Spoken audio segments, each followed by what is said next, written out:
Hello, and welcome to my first devlog video showcasing my planet-based city building game I've been working on. So the game's called Multiverse at the moment, but that name is very likely to change in the future.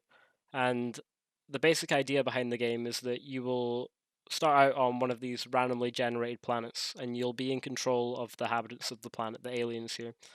And you'll be able to gather up materials and build new machines to evolve the species. And what you're trying to do is you're trying to evolve them to get better power sources so that you can then go on and discover new planets which will have rare materials or certain kind of biomes that require certain machines to generate power. So that's the general idea at the moment, and yeah, let me show you what I've got. So the first thing I've implemented was the planet generation, which I used a tutorial by Sebastian Lag, who I'll link in the description. He has a great tutorial on planet generation, and it's a modified version of his code that's kind of creates this more low poly effect. So it's pretty cool. I can adjust the resolution here, so the higher resolution I have, the more polygons I get on the design. And at the moment, I'm selling for a resolution of around about 30, but this can go much higher. My computer just doesn't handle it very well, so I normally keep this at a lower setting.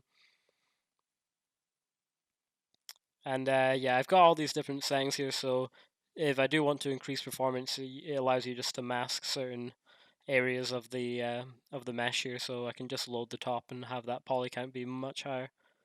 The shape settings allows me to do some cool stuff as well, so you can turn it off and you can see it's just one solid sphere, which is actually six different meshes that are combined in order to make the sphere. Adjusting the strength just increases the overall strength of the noise. You can see my computer trying to catch up here. So it's got this number of layers below. So the higher that value is, the more times the noise function gets run. So you can think of it as like 6 times is like it runs through the noise 6 times. It goes multiplies every time. So you can get more interesting terrain if you have a higher value there. But you know, don't normally need a high value to get great looking effects here.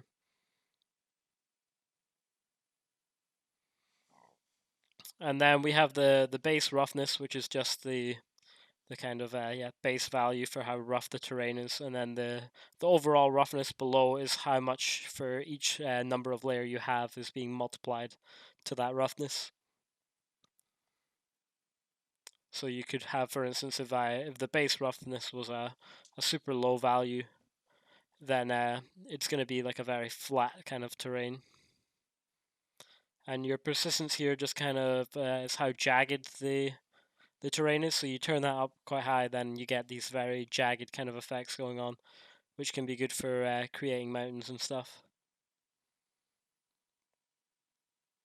And again, the water is using the same kind of terrain generation as the planet is, the land. But that's one modification I did make to this code. Other than Sebastian's code was his water doesn't allow the way he generates his water is differently. It's all one piece, so you can't have kind of like underwater areas. Like the terrain doesn't actually go under the water. It's all just kind of like mass as one solid plane. So this allows me to do things in the future that I can have kind of underwater things and stuff you can build. And here we have like the tree generation. So at the moment I've got a number of attempts to spawn the trees, and it's basically just raycasting down onto the planet at random locations and detecting whether or not it's hit land or if it's hit water. And you might see some water in the trees there. That's just to do with the way the code is at the moment, so I need to regenerate the planet. But yeah, basically it'll try and spawn a certain number of trees, and if it hits the max value or trees or hits the number of maximum attempts, and it'll stop spawning. It's quite a crude system at the moment, and there's no checking for if a tree spawns inside a tree, but all that'll be changed in the future. So here we can see if we set the max number of trees to 1 and just give it 10 attempts, it should spawn 1 tree when we generate this. And there we go, we've got one tree. And again, this generation will need to be worked on quite heavily in the future, I would imagine.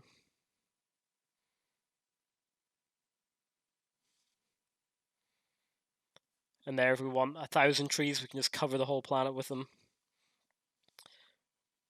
Which doesn't look too pretty. Kind of looks like a porcupine planet or some kind of hedgehog planet, but hey, it's there, it works. So I have this variable attached to the planet script for water level. So if I decrease this value here, the water level will be much lower and the planet will be mainly covered with land, with very minimal water kind of peeking out in just the lowest points of the planet here. You can see just like a little puddle there. And if we increase this value, we can completely submerge the planet with water, which may be a feature in the future to have planets that are completely covered in water that might have kind of certain buildings and stuff you can build there. Maybe have like an aquatic planet.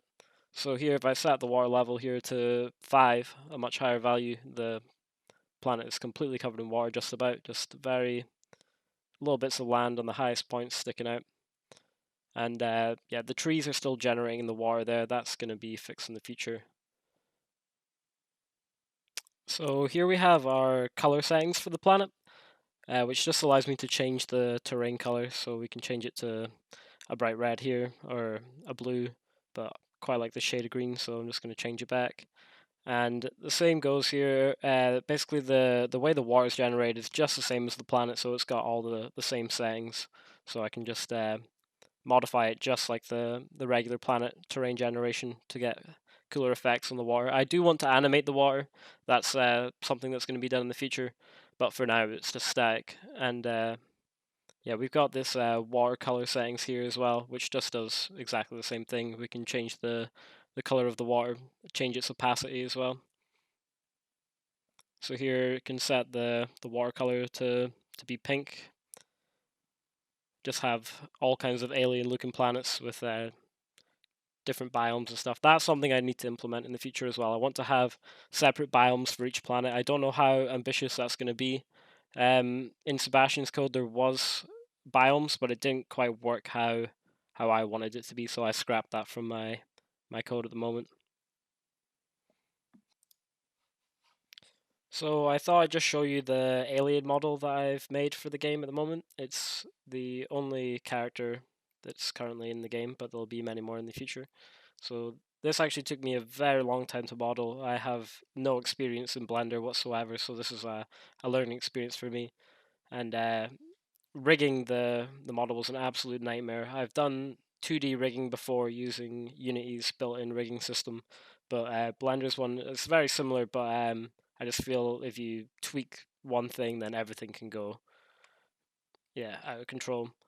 But this is what we got so far. So little alien model here, got a walking animation as well. So I'm gonna try and do all my animating in Blender. I think that's the way to go if you're doing 3D modeling anyway. But yeah, they're not gonna be the best, but hopefully the animations will improve as I get better at the software. Thank you for watching my video. I'm not sure how regular these videos are gonna be. I've got no kind of schedule planned out at the moment, but hopefully I can get these out once a week, depending on the progress I'm making. Obviously, because of the current circumstances, I have a bit more free time on my hands. But yeah, once this lockdown is over, then I'll be going back to work and I won't have as much time to work on the game. But by next video, I'm planning to work on the pathfinding for the aliens so that hopefully I can implement a star algorithm in order to generate paths around the map and avoid obstacles so they can follow where you click the cursor so you can start going and harvesting your materials. I'm gonna try work on the UI a little bit as well, just so I have some basic implementation for building. I'm just trying to get the kind of bare bones of the game up and running right now, so it's at a playable state as soon as possible, and then from there I can work on the quality of details. But yeah, thanks again for watching, and I'll catch you there.